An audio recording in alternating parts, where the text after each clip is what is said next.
ये घटना मेरे साथ तब घटी थी जब मैं 15 साल की थी। उस रात मैं अपने बॉयफ्रेंड के घर पर थी और रात के करीब 10:30 बज रहे थे। हम घर के पीछे बने बैकयार्ड में एक बेंच पर बैठे थे। मेरे बॉयफ्रेंड के बैकयार्ड से लगकर एक छोटा सा पार्क था। बैकयार्ड की फेंसिंग बहुत नीचे थी, जिसकी वजह से हम अंधेरे में डूबे हुए पार्क को देख सकते थे।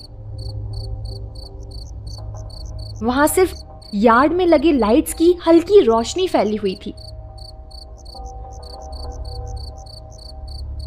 हम बातें कर रहे थे, तभी अचानक मुझे लगा आसपास से कोई हमें घूर रहा है।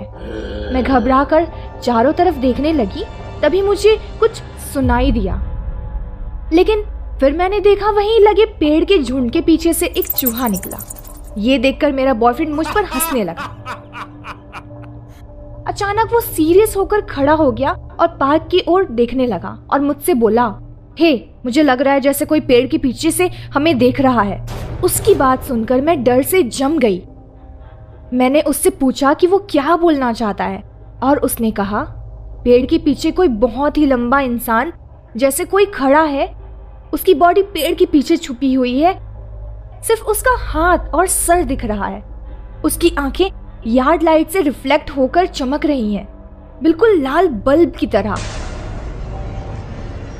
मैं डर के मारे उसके बिल्कुल करीब जाकर खड़ी हो गई और हाथ पकड़ लिया और देखने लगी क्या है पेड़ के पीछे। और मैंने उसे देखा। वो पेड़ जितना लंबा और परछाई जैसा काला था। वो पेड़ से लिपटा हुआ था। उसकी आंखें लाल थी और चमक रही थी। वो असामान्य तरीके से बड़ा था। उसकी बाहें किसी पेड़ की डाली जैसे थी। अचानक वो पेड़ के पीछे से निकला और किसी जानवर की तरह गुर्राया। मैं डर से चीख पड़ी। मेरे बॉयफ्रेंड ने मुझे चुप रहने के लिए कहा और सीधा घर के भीतर भागने के लिए बोला। वो अजीब साया हमारी ओर बढ़ता ही जा रहा था। मैंने नहीं में सिर हिलाया, क्योंकि मैं बिल्कुल भी नहीं हिल पा रही थी। मेरे पैर बर्फ की तरह जम चुके थे। मेरा बॉयफ्रेंड मुझे बार बार फोर्स कर रहा था वहां से जाने के लिए। वो अजीब सी चीज फेंसिंग के बिल्कुल करीब आ चुकी थी। मैं अपनी सारी ताकत लगाकर घर की तरफ भागी।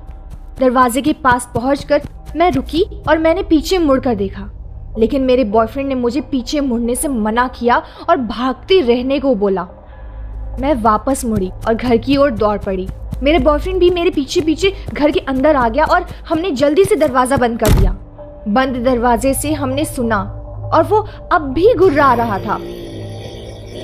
मेरे बॉयफ्रेंड का परिवार बहुत धार्मिक था और उसके पापा ने कहा वो इस बारे में जानने की कोशिश करेंगे।